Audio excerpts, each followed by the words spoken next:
Hey everyone, welcome to episode 8 of Otome Shimai. I'm Vki. And I'm Vka. And we are sisters who play otome games. Quick update, we are trying a new microphone setup, so we apologize for any sound inconsistencies from the last episode. We know I sounded a little bit louder and Vki sounded a little bit muffled, but hopefully this time around with the new microphone that'll have resolved the issue. I really hope so. So who are we doing this week? Who are we doing this week? So I was finally able to start the last route in Collar Times Malice. Woohoo! Yeah. So I started Yanagi's route.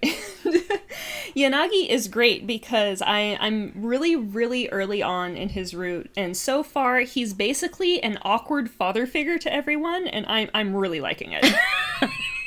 You like the daddy vibes? I like the fact that he has been, thrust into this role, and he's just kind of like, fine. Yeah, no, I get that. Yeah, I totally get that. I like him a lot so far, too. Good. So what about you, Vka? Who are you doing this week? Okay, last week I mentioned that I started playing Ikemen Vampire 2, and I am actually dating Napoleon Bonaparte. Wonderful sentence. Yes. It's a weird thing to say.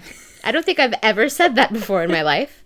But I really like it. So far I got the first letter from him. There's this piece where you can get a letter from the character. And you get a little bit of his perspective. And it's really cute because, you can tell he's the kind of character who has feelings and acknowledges that he has feelings. And I love that. Oh, I love it. It's so rare, too. It's rare. I love it so much. You've got an ally who both has feelings and acknowledges the feelings. Yes. So there has to be something going on in his past about why he's a little bit surly.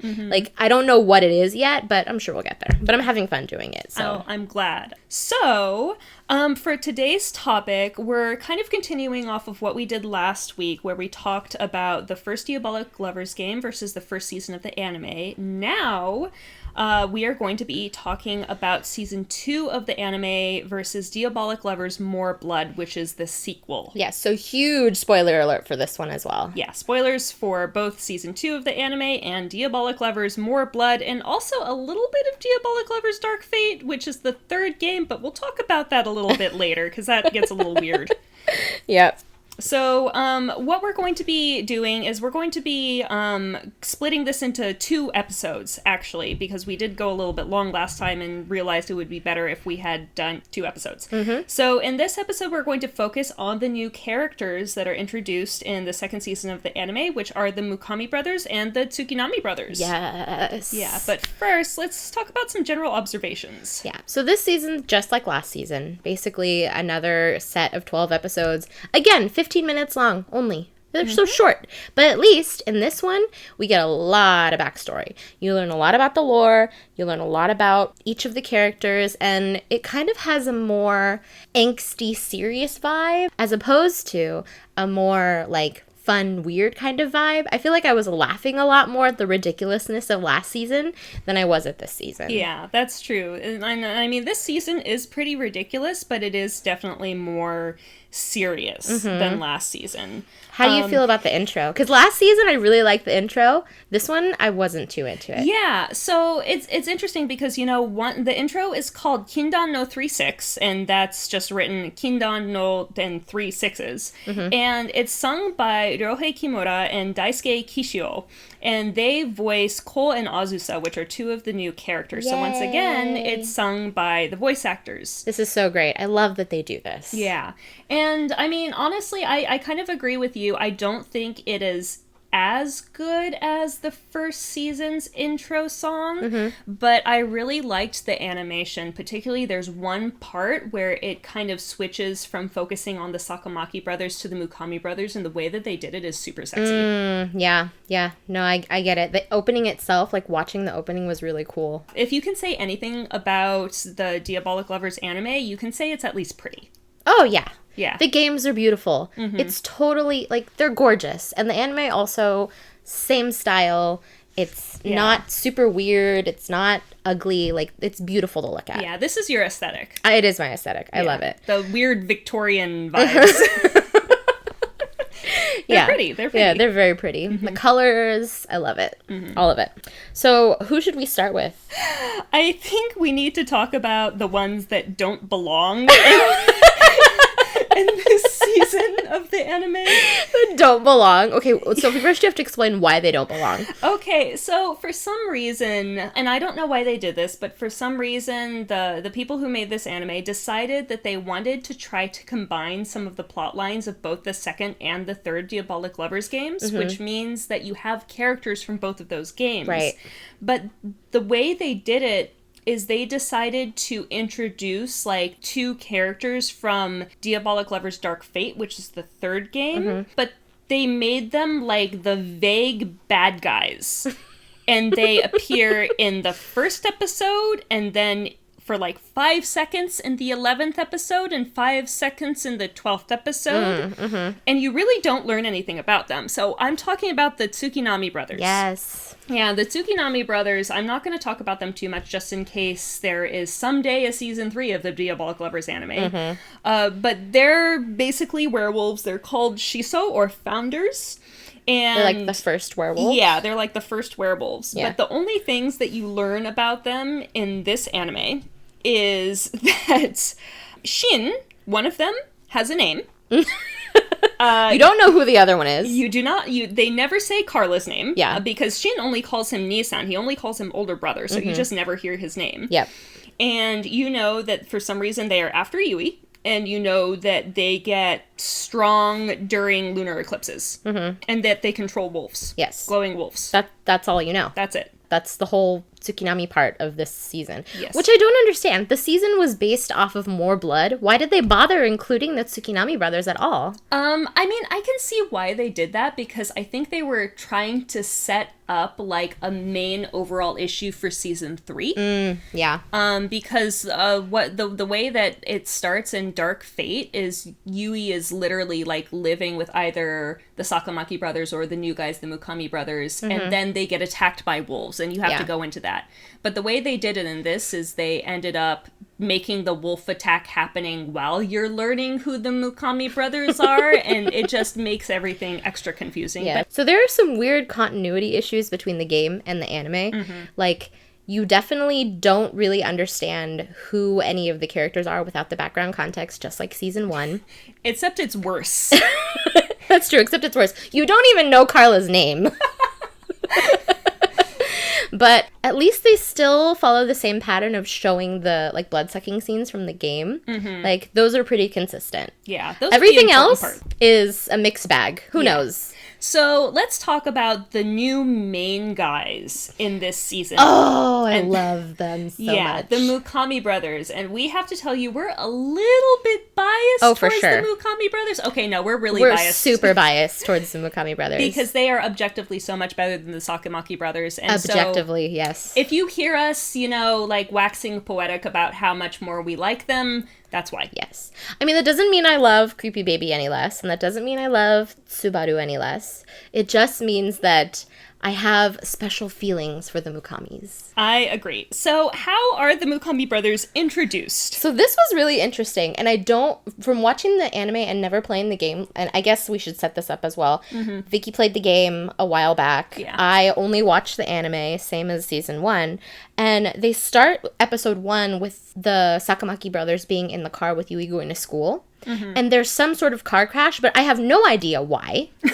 Does that happen in the game? That happens in the game. They're on a random road in the middle of the forest and nothing is going on, and the car suddenly, like, crashes and explodes. And one of my favorite things about this is they all escape, and Yui's like, oh my god, the drivers, something must have are they okay? And Reiji's like, oh, the car's being driven by a familiar, so it's okay.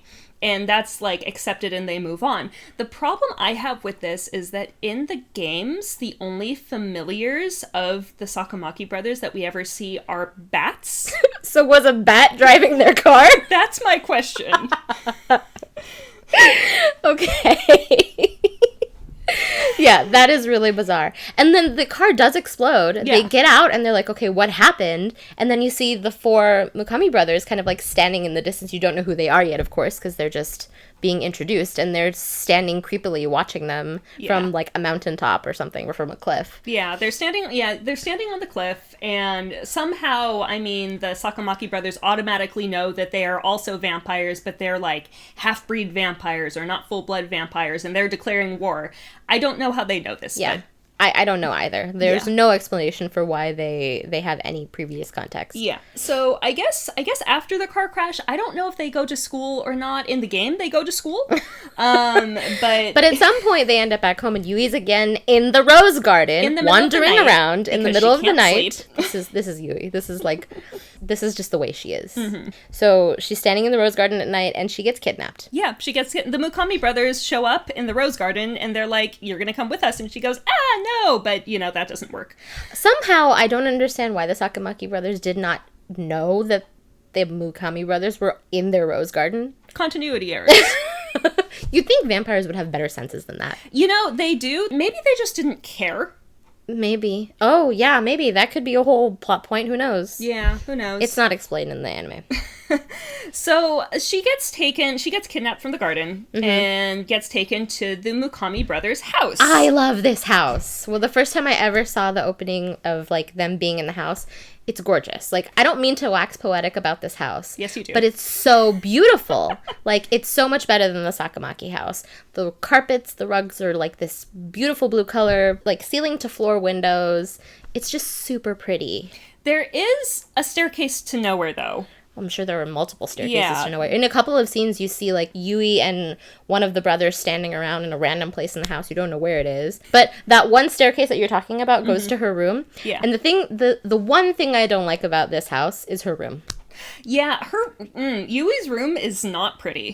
It's like this bright yellow color, but at the Tsukinami house, her room's really nice. Yeah, well, that's because you like the color pink, and her room is bright pink. I don't like either of her rooms. In the Mukhami household, her walls are this, like, bright yellow color, and then there's, like, orange and blue furniture, and then in the Tsukinami's household, everything is bright pink, and it's just like, I mean, I don't know who decorated Yui's rooms, but they are obviously colorblind. I agree. But I still like pink, and maybe that's just me being biased and subjective, which is fine. The other thing about this house, and this is actually very similar to the Tsukinami's house, there are many long hallways for Yui to aimlessly run down. It's true. When she first gets kidnapped, she tries to run away. Mm-hmm. Ooh, and they obviously have random women's clothing stored away because Yui gets a couple of new outfits when she's there. That's true. She gets new pajamas. And they somehow also have a new school outfit for her to go to. I mean, she doesn't go to school in the first couple of episodes because they're, like, keeping her on lockdown. Mm-hmm. But at some point, a school uniform shows up for her, and I'm like, where did they get this? Anyways, enough about the house. I'm sorry, I went on and on. I just love this house. Every time I see it, I'm like, oh, it's so beautiful. And Vki goes, okay, the house. One of the great things about the Mukhami brothers is that they have a very different family dynamic from the Tsukinami brothers. And, they actually act like a family. Like, they love each other very, very much. They're all very close to each other. And that stems a lot from how they became brothers. Because the Mukhami brothers, there are 4 of them, but they're not blood related. What happened is that they were all in an orphanage together. They were all caught trying to escape the orphanage together and basically got beaten half to death. And then Karl Heinz, the father of the Tsukinami brothers, basically rescues them and turns them into vampires. And that's how they become vampires. So there's this whole thing about how they work for Karl Heinz and they, owe Karl Heinz. But the thing is, you never actually learned that in the anime. No, you don't. Like, there are a couple of scenes of them as children. You know it's a flashback. And they're... God knows what they're doing. Like, you don't know why they're together. You don't know why they're being chased and shot. Yeah. But that's all you know. Like, none of this is explained in the anime. We only know this because Vki played the game. Yeah. Exactly. But it's really funny because in the anime, they're constantly talking vaguely about a quote-unquote him and how they can't disappoint him and how they owe him and they need to do what they're doing for him. And it's Karl Heinz. They're talking about Karl Heinz. But in the anime, they don't tell you who it is. No. Like, you have no idea that guy is actually related to the Tsukinami brothers. No, because in the first season, they showed Karl Heinz as some random blonde man Imposter Carl Hines. Imposter Carl Hines. Yeah, no, in this one they do show him a little bit. You hear his voice once, but still you don't really know the background context. You don't know the story. Yeah. So let's go into talking about the brothers themselves. There are 4 brothers. We're gonna go from youngest to oldest. So we're gonna start with Azusa. Azusa, he's so cute. I love him, and he speaks so slowly. He does, and that I had a really hard time doing his route when I first played the game, because he speaks so slowly it ends up making it difficult to like understand what he's saying, especially if you're not a native Japanese speaker. And also the thing about Azusa is that he is probably the purest character in this game. And so once again, all of these guys have really, really sad backstories. Yes. So Azusa's backstory is basically before he entered the orphanage, he was on the street and he would just get beaten up all the time. He tried to make friends and they'd beat on him because they thought it was funny and they'd laugh. And so when he was a kid, he ended up like learning, oh, if people hurt me, that makes them happy. And because they're my friends, I want them to be happy. So it's good if I'm hurt and feel pain. And so Azusa is a serious masochist. Yeah. Like, serious masochist. Oh, yeah. And you learn this, like, in one of the first scenes that Yui has interactions with him. Where she basically, he, like, goes and he's like, I want to show you my treasures. And she's like, what are you talking about? And he's like, look at my knife collection. And she's like, sorry. And he brings a knife and he's like, can you cut me? And she's like, oh, no. I don't want any part of this. Yeah. And he's serious. He wants to, like, connect with her. And he thinks that she'll be happy if she's harming him. Yeah. It's so sad. He's so pure. I love Azusa so much. Yeah. And in the later games that he and Yui kind of get into this rhythm of him learning that that's not necessarily the best way to make people happy, and she's not going to be happy if he's hurt. But of course in the anime you only get a few scenes with him, so basically what you see is him holding a knife out to her and being like, cut me. And her being like, what? No. And then he's like, oh, what about if I cut you? And she's like, even more no. And then she accidentally cuts him. Oh man, yeah, that was a great scene. Yeah. But also something interesting is with Azusa, he keeps talking about like Justin.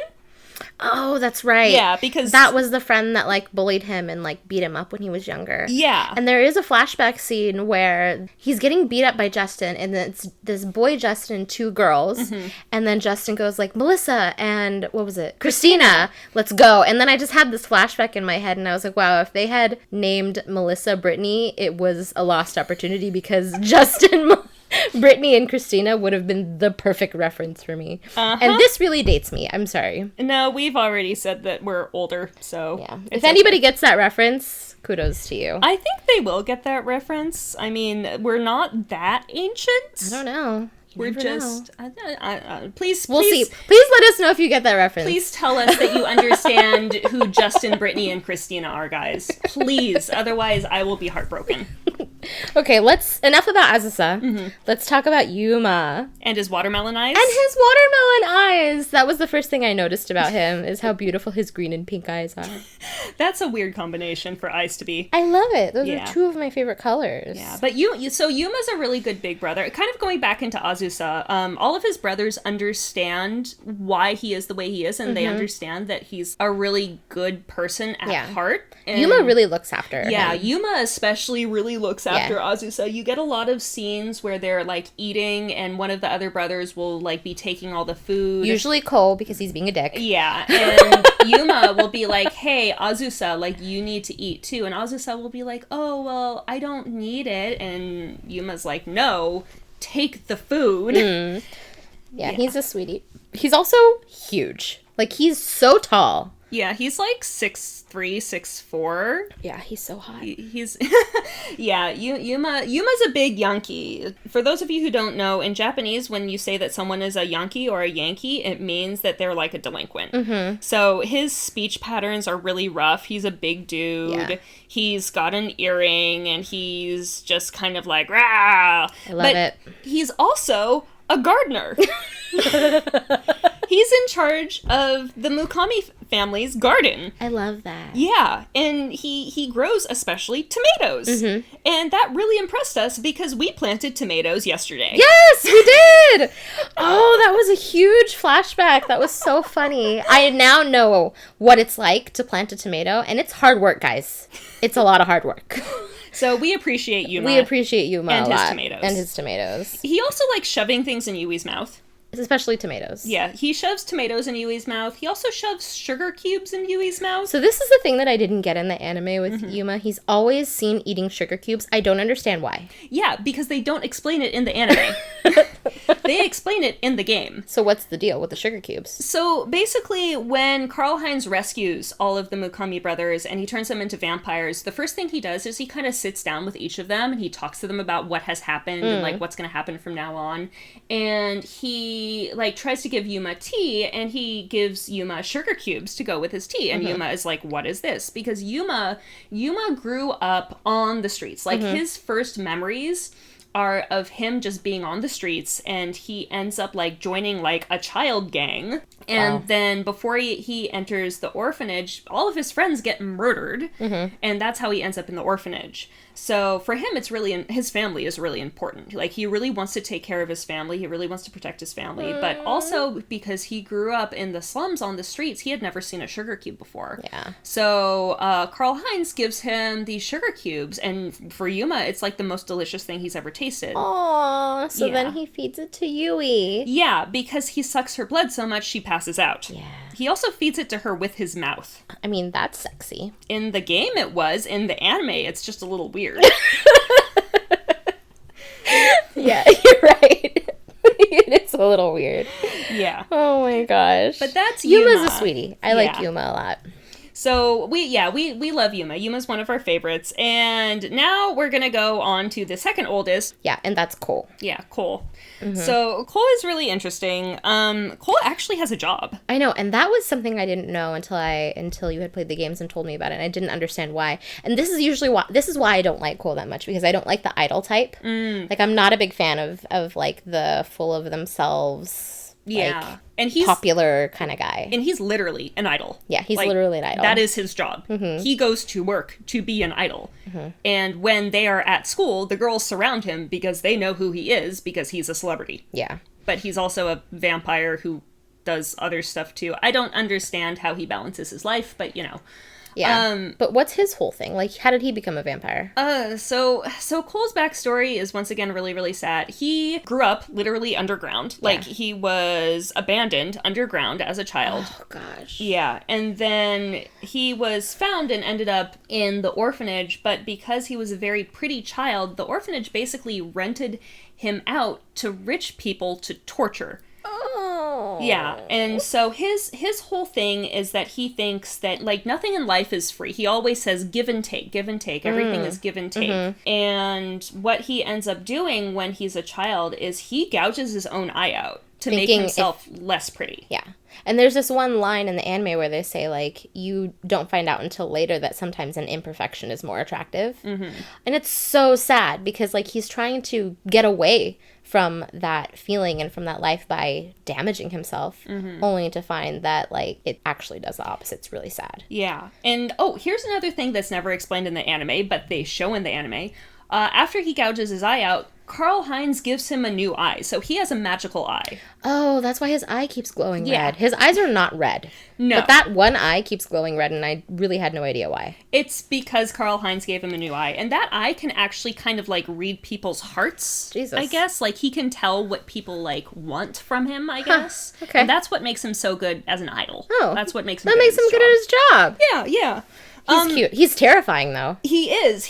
Because his personality flips very, very quickly. Like, he brings Yui roses and is, like, really nice to her and is like, oh, like, now that I've, like, been nice to you, you have to give me your blood. And when Yui says no... He's like, you can't do that. Yeah. And, oh, yeah, that was terrifying. That was really terrifying for me to watch. Because at first, he's very, like, sweet and kind on her. And you're like, oh, is he a nice guy? And then you find out, oh, no, there's some real bad stuff. There's some real damage there. Yeah. I mean, what do you expect from a Diabolik Lovers game? Yeah, exactly. But, I mean, once again, once their relationship gets closer, he's actually really fun to be around. Yeah. Like, once he and Yui kind of come to an understanding that, like, no, their relationship is not going to be like that.